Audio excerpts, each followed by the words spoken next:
spiritual gems. You have a question he'd like to ask you.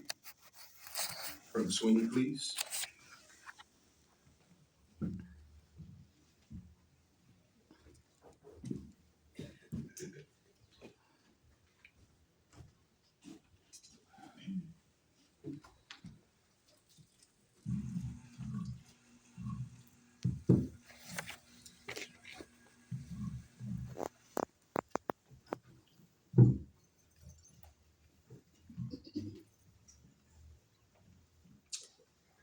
I would like Sister Walker, she's on Zoom, if she has a mind to read Proverbs 15:22.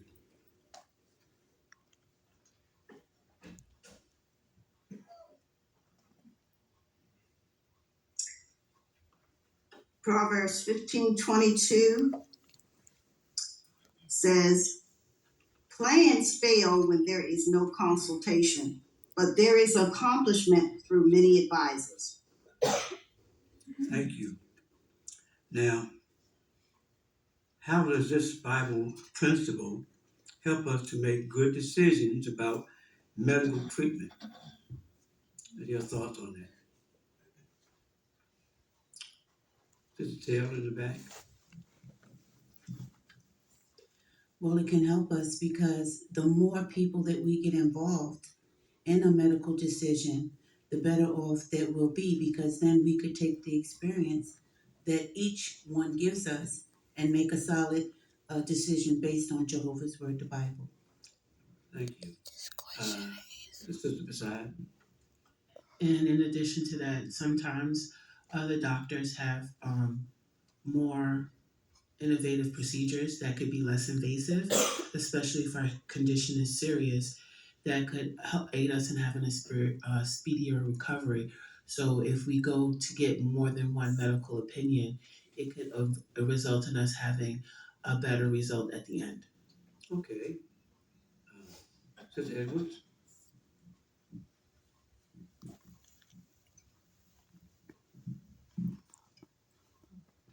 And also, you have doctors who have a very good knack of explaining things much better than the previous person to help you understand exactly what it is the procedure may be, or what you're going through, and what it would call for, so you can make a sound decision on whatever that medical situation may be. So you want to understand.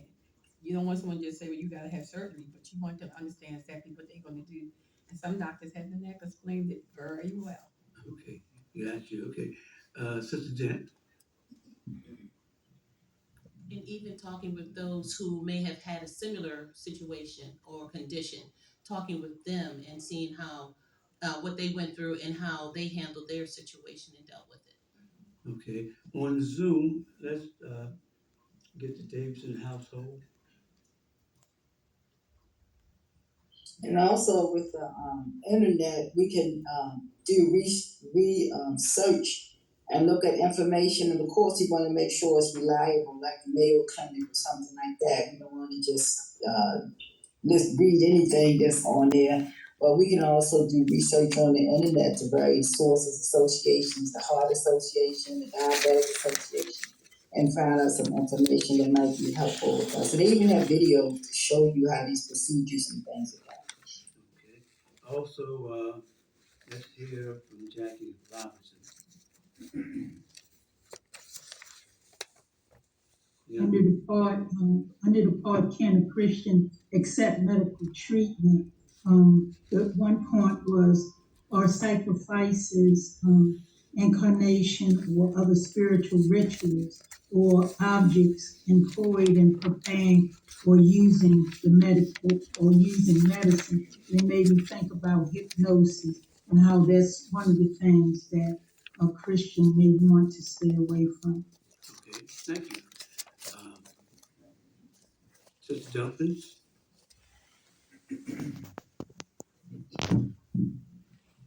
As the study notes also made reference to where humility comes into play when it comes to consulting others, because none of us know everything.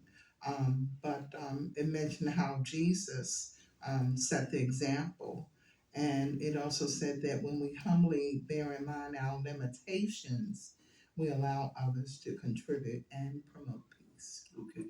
And on Zoom, let's have Sister Whittington. And I found it to be very beneficial too to get a second or third opinion, because one doctor may tell you one thing, and you may not be comfortable with that. So, getting a second opinion, I remember I had to go and get a second opinion. I didn't tell the second doctor what the first doctor had said. Just to find out was the opinion the same, and it was the same. So then I felt comfortable going with the procedure. Okay, good. Nothing wrong getting a second opinion. Brother Johnson.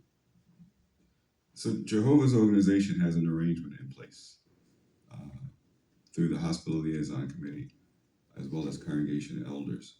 So we would encourage in the past, more recently, to reach out to the HLC, even if it's not we think it's not a serious matter at the time, because they're able to provide insight, doctors who have agreed to respect our beliefs relative to blood. So it's always best to utilize the arrangement Jehovah has in place. Sure, friends can express their well-meaning opinions. We can find stuff on the internet. But the best thing for Jehovah's Witnesses to do is seek out the consultation that's provided through Jehovah's organization. Thank you. All right. Now, what spiritual gem from this week's Bible reading would you like to share?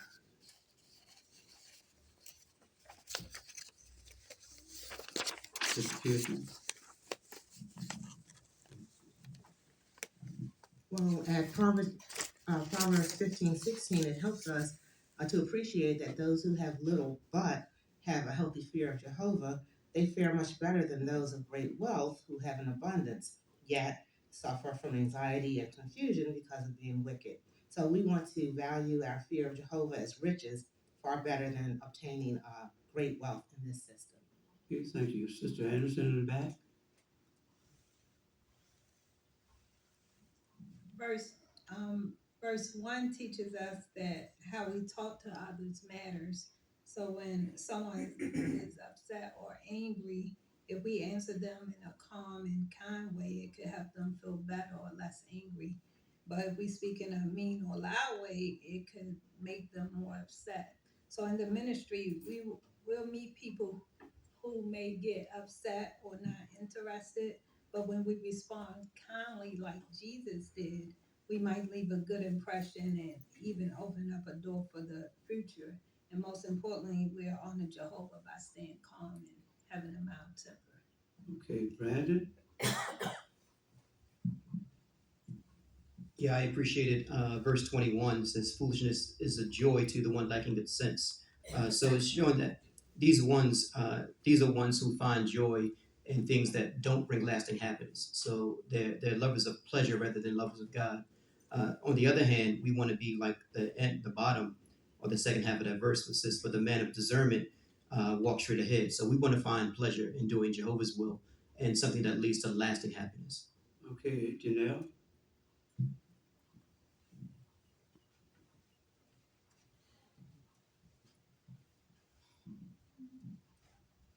Reading Proverbs 15, verse 3, this verse might make us feel exposed or intimidated, like Jehovah is watching for our mistakes, but it's actually comforting to know that He sees everything. He sees the bad, but He also sees the good. Our quiet prayers, our small acts of kindness, our efforts to stay faithful. He sees everything and He sees the heart behind whatever we do. And it's deeply reassuring to know that even when others don't notice, Jehovah sees everything and my efforts matter to Him. Okay. Somebody's gonna be upset at me. Okay, I think another one too. Okay, Gladys Moore.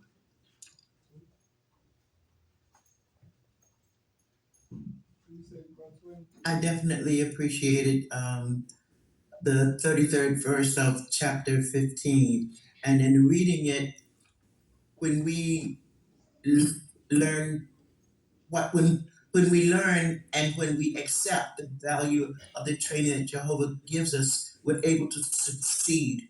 In his training, there are boundaries and limits and restrictions, life-saving restrictions. Without these, there is no success. Okay. You had one short comment, McIntosh? Yeah, verse 19 helps us to appreciate that we don't want to be like the lazy one and not put up effort to take in knowledge, but be like the upright one who not only seeks knowledge, but helps to make things much easier in life now with a sure hope for the future. Okay, thank you very much. I wish I had more time. Let's give our attention to the chairman.